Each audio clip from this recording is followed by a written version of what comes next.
It is UFC 326 fight week, Holloway versus Oliveira 2, and today I'm going to be looking at the entire card and giving my predictions for every single fight. This is a pretty weak card overall, I would say. I mean, the main event's obviously sick, Holloway versus Oliveira. It's a weak co-main, Reinier de Ridder versus Caio Borralho, not all that impressive.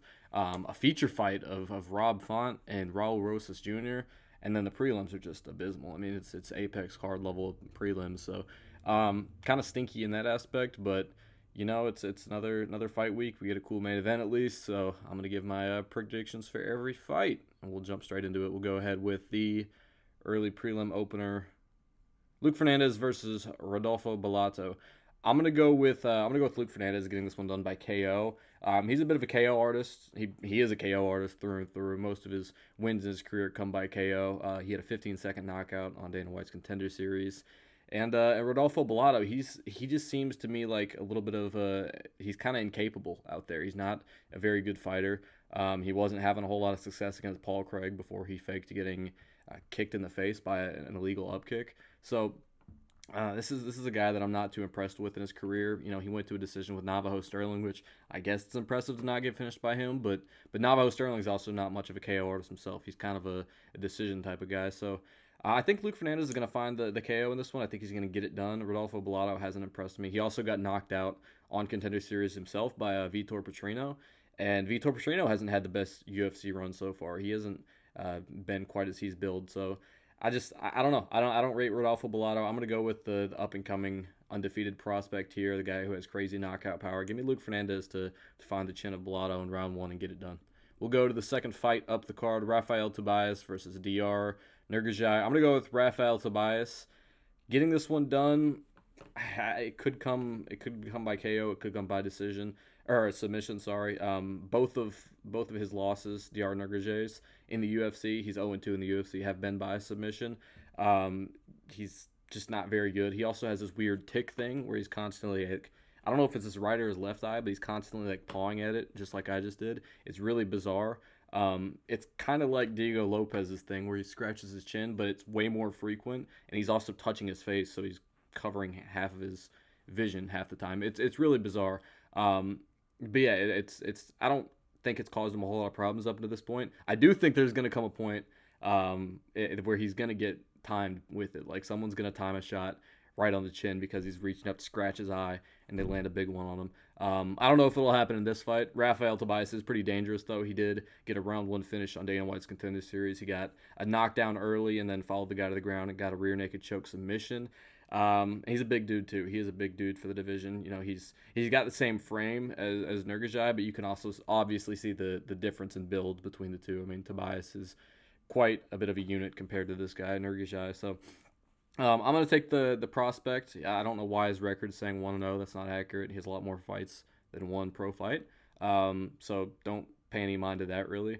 But I'm gonna go with Tobias here getting this one done. I think he's a lot more dangerous, and Nurgajai has proven that he is not UFC level. He continuously gets beat, lost both of his fights in the UFC by submission, and just hasn't really looked good in any of them. So I'm gonna go with Tobias getting this one done in his debut.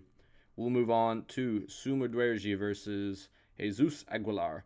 I'm gonna go with Sumer Dwergi getting this one done. I'll say decision.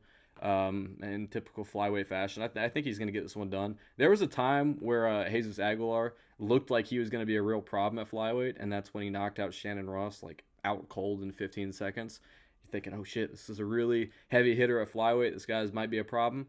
But it turns out Shannon Ross is just one of the worst fighters the UFC has ever had on the roster. So I don't put a whole lot of stock into that win.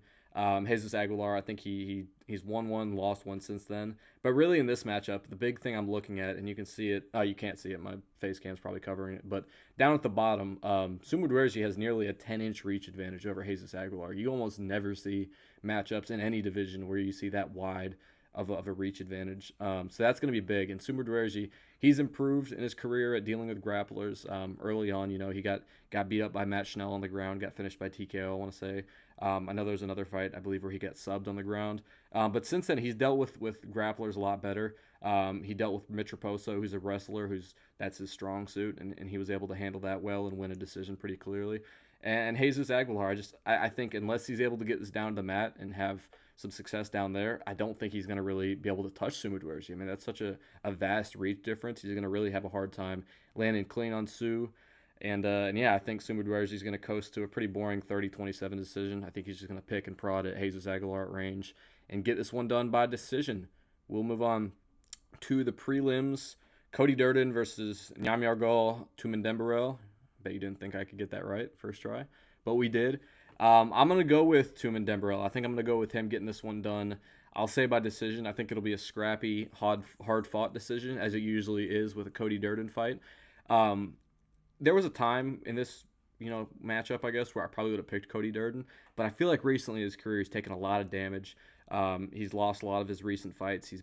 He got a beating put on him against Joshua Van. He's been knocked out a few times since then. Jose Ochoa knocked him out really bad. He's taken a lot of damage in his career, and he also got subbed in his last fight by Rafael Estevam, I believe. So it's just worrying. He's taken a lot of damage. I know he's a scrapper, but eventually those guys who have their entire style based around being scrappy, their chin's not going to hold up for very long. And he also lost by submission. So, I don't know how much success he's going to have on the ground in this fight. And Tumendemberel, he's a guy with one pro loss in his career. He's coming off a loss, I understand that, but he's younger. I think he's going to be a lot fresher. 34 years old, which Cody Durden is at flyweight, is like being 40 at light heavyweight. I mean, this is a dude who's really old for the division. I think Tumendemberel is just going to get it done. I think he's going to be a little faster on the feet. I think he's going to have some moments of success where Cody Durden's chin doesn't quite hold up as it used to, and even if he's able to turn this into a brawl, I think Tumendemberel is going to win moments.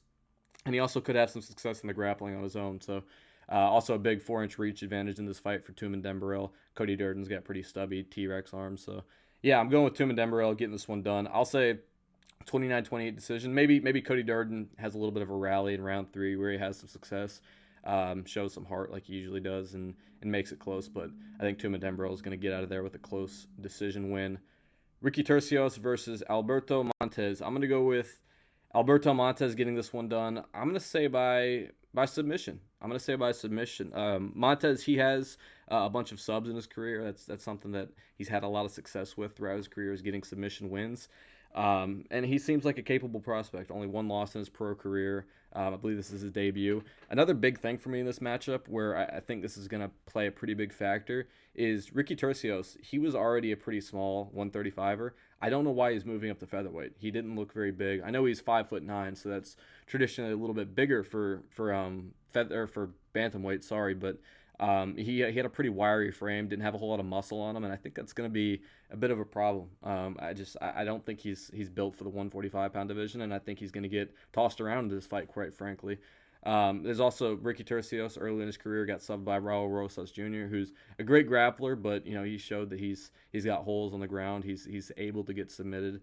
And yeah, this is just another one of those cases, like with a lot of these fights, where it's a prospect who's had a great run outside of the UFC coming up against a guy who's really shown that they're not quite UFC level. And I don't think Ricky Turcios is UFC level. And he's also going to be I think he's going to look a lot smaller in the cage. He's going to be taller. He has a 2-inch height advantage, but I think he's going to look a lot smaller frame-wise than Alberto Montes. I don't know why he's moving up. It didn't seem like he ever had problems making 135, and he wasn't the biggest 135er either, so he's going to look even smaller at 45. So give me Montes. I'm going to have him getting this one done by sub, as he has a lot of wins that way in his career. And yeah, we'll move on to the next fight. Dante Johnson versus Cody Brundage. Quick turnaround for Cody Brundage, coming off a knockout loss to Cam Rowson, which does worry me quite a bit, if I'm being completely honest. But even if he wasn't turning around off a KO quick, I still think I'd pick him to lose this fight. It's funny that these two are on the same card, because I think so similarly of them. Cody Brundage and Cody Durden are like the same people to me, just different weight classes. Cody Durden is the 125-pound version of Cody Brundage. They have wrestling backgrounds. They're scrappy. They have a little bit of power on their hands and the feet, not a ton. But they'll make you pay if you get sloppy. They have good cardio. They're relentless, and they're just scrappy. They're brawlers. That's what they are. Cody Brundage is that to a T. And I'm gonna go with Dante Johnson. I think Cody Brundage, he can beat like the lowest level guys in the UFC. He can get it done against the guys like Jamie Pickett and Cedric Dumas. He can beat those kind of guys. Sorry, no diss to them. Well, actually, kind of a diss to them. They both are not very good. They're not UFC level. Dante Johnson is UFC level, though. He had a great run in the regional career. He's beaten up on heavyweights, which I know heavyweights are typically just fat guys who should be fighting at middleweight or welterweight.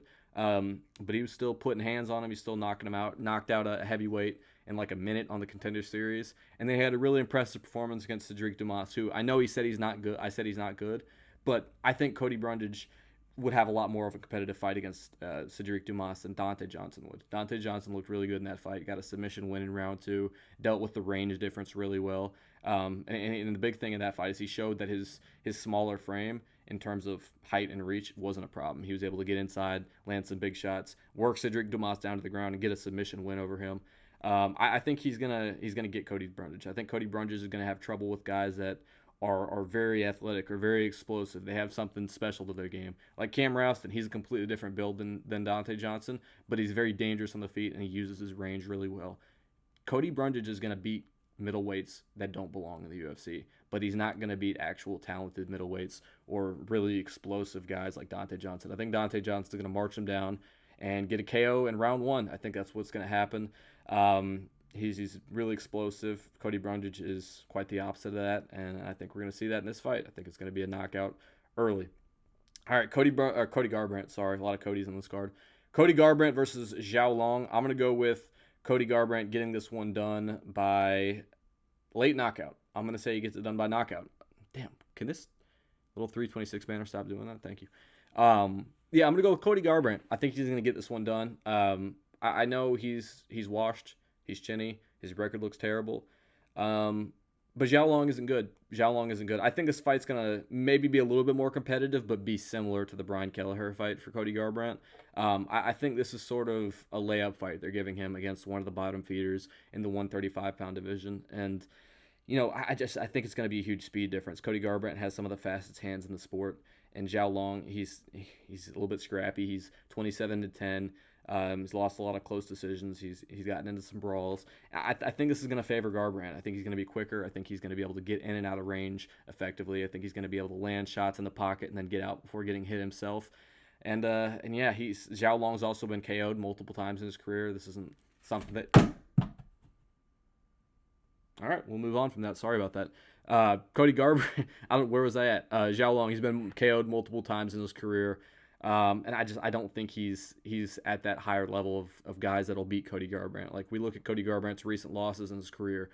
His last loss to Raoni Barcelos. Barcelos has put a great run together outside the rankings. He's going to be fighting for a ranking next.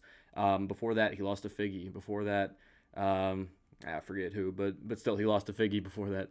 And then the Brian Kelleher win was somewhere in that. Like, I think he's a guy who's going to beat up on the lower ranked guys. He'll style on the guys like Zhao Long of the division, and then he'll go up and he'll lose to guys like Raoni Barcelos. I think that's going to be the nature of Cody Garbrandt's career. I think he'll get this one done. I'm going to say just styles on him for a couple rounds, and then eventually they trade in the pocket. Cody Garbrandt beats him to the punch, and he gets a, let's say, round 3 KO. That's going to be the call I'll settle on. We'll move on to the main card opener, Gregory Robocop Rodrigues versus Brunno Ferreira. This is one I'm really 50-50 on. I think I'm going to go with Robocop getting this one done, though. And I say that through gritted teeth because Ferreira obviously won the first fight by KO. But I think the circumstances of this fight are a little different, and I think that's something that you can't just ignore. The first time these two fought, it was a short notice fight for Brunno Ferreira. It was his debut in the UFC. And Gregory Rodrigues, I think, you don't really know what to expect when you're fighting a guy with his debut. So I think he was expecting to march him down, walk across the cage, and put Ferreira out, especially with the frame advantage he had. But Ferreira obviously landed a big one on the chin, knocked Robocop out cold, and stole all his momentum. So I think in this fight, obviously knowing the danger that Brunno Ferreira possesses this time around, I think Rodrigues will probably have a little bit more of a measured approach. I at least hope so. He's also at a really good gym at Killcliff, so I think he's going to have a good game plan put together for him to go out there and potentially win this fight. I think the frame advantage is going to be big. He has 5 inches of height over him, 3 inches of reach. I think that's going to play a big factor. He's also, I think, a lot stronger. I know Ferreira is really explosive, but I think if Rodrigues ever feels like, he's not really having a lot of success on the feet, I think he can engage in the clinch and really muscle Brunno Ferreira around, potentially get him down to the ground even. I don't think being down to the ground is somewhere you want to be with Ferreira because he has a lot of submissions in his career, especially off bottom. I know he got that like armbar submission. I think it was against Jackson McVeigh. So yeah, he's skilled on the ground. He has a lot of submission potential. Ferreira's good, but I don't know, man. It's tough. Um, and I'm going to be wincing every time Rodrigues closes into range and tries to land shots because Brunno Ferreira is going to be fighting with his back against the cage, waiting to land that big one the same way he did in the first fight. And Rodrigues is chinny. He is chinny. He is very capable of being knocked out. So I'm really nervous about this pick. I don't really care what happens. I'm not really a big fan of either of these guys, but I'm nervous about this pick because I feel like RoboCop's going to get it done this time around. But I also know that Ferreira can shut him off at any point. He has that capability. But so does RoboCop. I mean, he has crazy knockout power himself. It is a 50-50 fight.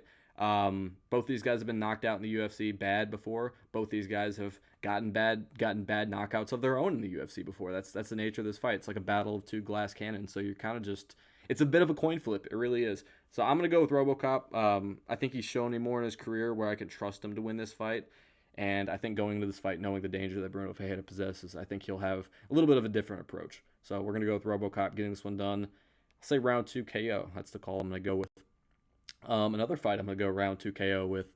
I'm going to go with Michael Johnson winning this one. And I know you look at the history of Drew Dober's career, and this seems like a matchup he's destined to win. It makes too much sense. I mean, come on. This is a matchup that's been waiting to happen.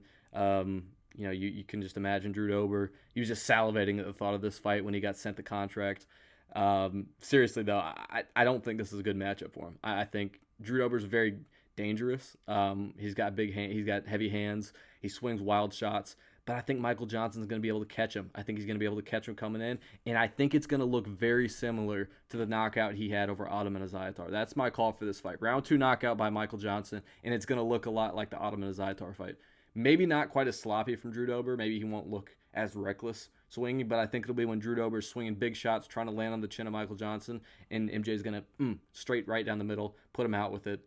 Maybe some follow-up shots to really finish the job. But yeah, I think Michael Johnson, I think the speed advantage is going to be a huge factor in this fight. We've also seen that Drew Dober's chin has not been holding up as well at this stage of his career. He got knocked out, took a lot of damage against Manuel Torres. That was really a really bad stoppage. It was late. And then the Kyle Prepolek win, it's just not that impressive of a win. I don't rate Kyle Prepolek that much. The only reason he was back in the UFC is because he took a short notice fight in Canada, and they were giving him a favor, trying to keep him around. And Drew Dober, it was a competitive fight. It really was. Prepolek looked scrappy in that one. Drew Dober was able to get the finish in round 3, but it also came after like a nut shot foul, so it was a little bit weird. It was a hairy moment.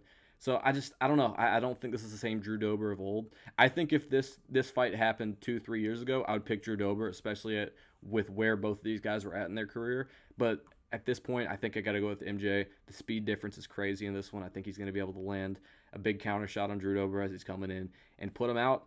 And yeah, I think that's possible. I do worry about MJ's chin. This is kind of similar to the last matchup where, it's a guy who's been knocked out a lot before, but you're counting on him to get a knockout win. So there's a chance that Drew Dober gets this one done by KO. It's very possible, but I think I'm gonna go with MJ getting this one done here by round 2 KO. We'll move on to the feature fight: Rob Font versus Raul Rosas Jr. El Disgusto. I'm gonna go with Raul. I'm gonna go with Big Raul. I'm gonna go with Chewy Wees getting this one done by decision. And this fight, it was booked. It was booked for that September UFC No Check card last year. And the fight fell through. Raul Rosas pulled out. Rob Font ended up fighting David Martinez on short notice, and Martinez put the beats on him. And that was a bad look for Rob Font. I thought that was a fight that Rob Font would win, especially against a guy who had, I want to say, 2 fights in the UFC up until that point. Rob Font had kind of made a career out of turning away prospects who weren't ready for that top 15 level yet. And David Martinez went out there and beat the brakes off him. I know Rob Font's win over Gene Matsumoto, which, albeit was very close, that was kind of impressive when I was thinking about this fight because Gene Matsumoto has wrestling, but I don't think he relies on it quite in the way that Raul Rosas does. I think Raul Rosas isn't going to waste as much time. He's not going to stand around at the feet trading with Rob Font before shooting. I think he's going to get in early. He's going to get Rob Font down, and that's where I think Rob Font has a lot of problems. I think back to that Corey Sandhagen fight, which is a 5-round fight where he pretty much got held down the entire fight by a one-armed Corey Sandhagen. Corey Sandhagen entire, I think it was his right elbow was completely toasted, and he was able to hold down Rob Font with little resistance in that fight, which is really concerning. Rob Font, he got like the butterfly guard on bottom position, and he didn't do anything with it. He didn't try and kick off. He didn't spring off and try and get back to his feet. He just laid on bottom position and accepted a loss pretty much. It was a really uninspiring performance, and it made me worried about how he will look going forward against grapplers. So, if I was predicting this fight back when it was originally booked in Mexico, or it was in like San Antonio, I think, last year in September, I would have picked Rob Font. I was pretty confident in him in this matchup. But after his last fight and after really getting the chance to think on this matchup, I think Rosas is going to get it done by decision. Maybe Rob Font takes a round from this fight, but I don't know. I don't trust his counter grappling. He's really, really poor off his back. He doesn't do anything. He doesn't work to get back to his feet. And he's also older and slower, and he's never really been the type of guy to get that one-punch KO to really shut someone's lights out early. I know he did it to Adrian Yanez, but that was kind of a flash in the pan. He hasn't really had a lot of moments like that in his career. And Raul Rosas has a good chin. He hasn't literally a good chin. It's quite the chin on him. But he hasn't been put out. He hasn't been really showing a lot of signs of being hurt in his career. And I think if he can avoid getting put out early, I think if he can get Rob Font down, I think he'll win a control-based decision. Give me a 29-28 decision win for Raul Rosas Jr. We'll move on to the co-main event, Caio Borralho versus Reinier, however you pronounce it, de Ridder. This is another fight I'm pretty 50-50 on, but give me Caio. Give me Caio to win this one by decision.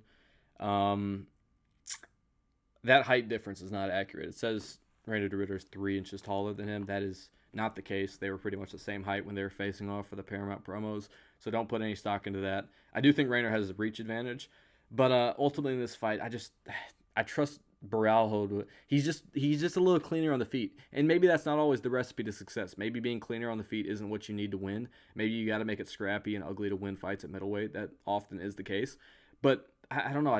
Borralho's really well-rounded. He's got good ground game. He's got good stand-up. He should have had a KO win over Jared Cannonier. The ref should have stopped it, but he gave Cannonier so much time to recover, and he miraculously did. I don't even think of that as a decision win for Caio Borralho. I think of that as a round 5 knockout. He really put it on Jared Cannonier in that fight. It was a really impressive performance. And, I think back to the Reinier de Ridder fight against Robert Whittaker, and it was good. He won. That's a legend in the division that he beat, but it's also an older, less dangerous Robert Whittaker that he got put down bad by. And I think, if Whittaker's able to catch you on the chin like that and really sit you down, I think someone who's bigger and a little bit more heavy-handed like Caio Borralho could make you pay for your sloppiness on the feet. Reinier de Ridder's really good on the ground. He's got really good submission threats. Maybe there's a chance that he can use his frame advantage in this fight and get Caio backed up to the cage and get him into the clinch and work him down to the ground and get a submission. But I think Borralho's really well-rounded. I really do. I think he's good. And his only loss in his career in his UFC career at least, is to Nasruddin Imavov, who I think is the second best middleweight on the planet. I think Imavov is really good, and I think he could have problems for Khamzat Chimaev. I think he could pose a lot of problems. Nasruddin Imavov is really, really good. Second or third best. I mean, him and Strickland are neck and neck. The only reason I'd maybe put Strickland above him is because of the win he has over Imavov, but that was on short notice, so I don't know. And it was also years ago, so besides the point. Imavov isn't a bad loss to have on your resume. Now, the Reinier de Ridder fight with Brendan Allen, that is worrying, the way that fight ended. But it's possible that this could be a situation like Alex Pereira versus Ankalaev 2, where, Alex Pereira won in the first fight, and he was all types of sick, he was injured, he had a broken foot, he had this, that, all these problems going into that fight, and he lost the decision. And then he came back in the second fight and completely smoked Ankalaev out in round 1, complete dominance. Looked really good in that fight. Reinier de Ridder could do the same. I mean, he was insanely active. From the point he debuted up until now, he had 5 fights in the UFC. Caio Borralho had 1 fight in that time. That just really puts into perspective the level of activity that Reinier de Ridder had. He has been crazy active, and I think this time off will allow him to come back looking a lot better. And he's looked a lot better in fight week. I saw a picture from the old media day during the week of the UFC, I think Vancouver card, where he was fighting Brendan Allen, and he looked pretty rough compared to how he looks now. He looks in a lot better shape. I mean, you can see it on the screen right there. He looks a lot more shredded. He looks a lot, I don't know, he just looks in a lot better shape than he was going into that last fight. So maybe we see a complete different version of Reinier de Ridder, and that's possible. But I also can't just ignore that last fight. That was not a good look. I I can't see you quit on the stool like that and feel very confident going into your next fight. And I also worried about the cardio. I mean, he's a big dude. He cuts a lot of weight. So I worry about his gas tank in this fight. I worry about him potentially breaking later on in this fight against Caio Borralho, who is well-rounded and who can have success anywhere this fight goes. So give me Caio by 29-28 decision. I think it'll be very close. Maybe it'll be a little bit of a controversial decision. Who knows? But I think Caio's going to get this one done. And we'll move on to the big one, the main event for the BMF belt, Max Holloway versus Charles Bronx Oliveira. Guys, this pains me to say. It pains me to say, it does. I'm going with Max Holloway. I'm going with Max Holloway to win this fight by decision. 4-1, 5-0. I think it's going to be a very clear decision. I don't think there'll be any question. I pray I don't have to see Oliveira get knocked out again. I really don't want to. I think Holloway's going to get this one done. He's much faster. I trust him more at this stage in his career. I think he's not, I don't want to say in his prime, but he's floating around the prime years of his career, where Charles Oliveira he's been a few years removed from his prime, I think, for a while now. I also think about how likely is it that each guy is going to stick to the game plan going into this fight. Consider that Max Holloway is known for having great. He has a great game plan. He implements his style well. He sticks to the script and he does things well. He fights smart. Charles Oliveira he's a blockhead. He's dumb, and I love Charles. And I'm not saying that as an insult. The fighters that are dumb make this sport great. You look at my banner on my profile right now. 3 of my favorite fighters are Diego Lopez, Yuri Prochazka, and Charles Oliveira. I love these guys. They make the sport so fun to watch. But I think in a matchup like this, it's going to be a problem. I think Holloway's going to fight well on the back foot, as he always does. He's going to be evasive. He's going to be able to get in, get out, crash in, and land big shots on Oliveira and avoid getting hit with big ones himself. He has a big speed advantage, so I think there's going to be a lot of times where he beats Charles to the punch. And I also think he's a lot more defensively sound. Charles, he's not very defensively sound. He leaves himself open to being hit a lot. And we also know that Holloway has a lot more power at 155. That's something you also have to make note of. He's looked a lot more powerful in this division. Dropped Dustin Poirier a couple times in this fight.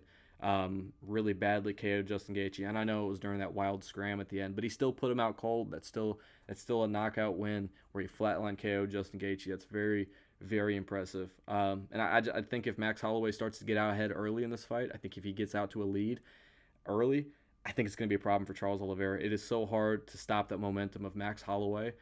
I think Charles has to finish him early in this fight. I think he has to drop him and chase. I don't think he's going to knock out Holloway. I think if he's going to have to either get the clinch and work his way to the back in like a standing position like he had over Dustin Poirier, or he's going to have to drop Holloway, follow him to ground, and submit him there. And I can't count on him getting that moment early against Max Holloway, especially at 155 where Holloway's not cutting as much weight and his chin's probably a little bit better. I mean, dude, even the Ilia Topuria fight, he wasn't able to find that moment where he got the knockdown until like halfway through the fight. And I think if it gets that late in this fight, I think Holloway's already going to have the ball rolling downhill. I think he's already going to be building towards that decision win against Charles Oliveira. He's going to be beating him to the punch. He's going to be landing a lot more. He's going to have a lot more volume. Has the most significant strikes in UFC history. You can't let Max get out ahead early. And I think, unfortunately, Charles is going to let that happen in this fight unless he's able to find that moment, which I just can't count on. I can't count on that. Holloway's made a career out of beating guys who need that moment to beat him. He's constantly beat those guys throughout his career. Everybody who's come in his way, they have not been able to finish him except for Ilia Topuria, who I think is a unicorn in this sport. I don't think Charles Oliveira has the finishing potential, at least on the feet, that Ilia Topuria does. So yeah, I'm going with Max. I think he's going to win this one by decision. I trust. I also trust his takedown defense. I don't think Charles is going to be able to go out there and implement a grappling heavy strategy. I don't think he's going to be able to do that without at least putting some fear in Holloway first on the feet, or even getting a knockdown. I think Charles is going to have to set up the wrestling and getting this fight to the ground with the striking. And I don't think he's going to have a lot of success on the feet. I just don't. I think Holloway is too good, too fast, too sharp. He's more powerful, more durable at 155. I think this is a good matchup for him, and I think he's going to break Oliveira as this fight goes on. I don't think he's going to get a finish. I hope he doesn't. I really do. I really don't. Sorry. But I think Holloway's going to just run away with this fight as it goes on, and he's going to have more and more success as it goes on. Give me 50-45 decision or 49-46.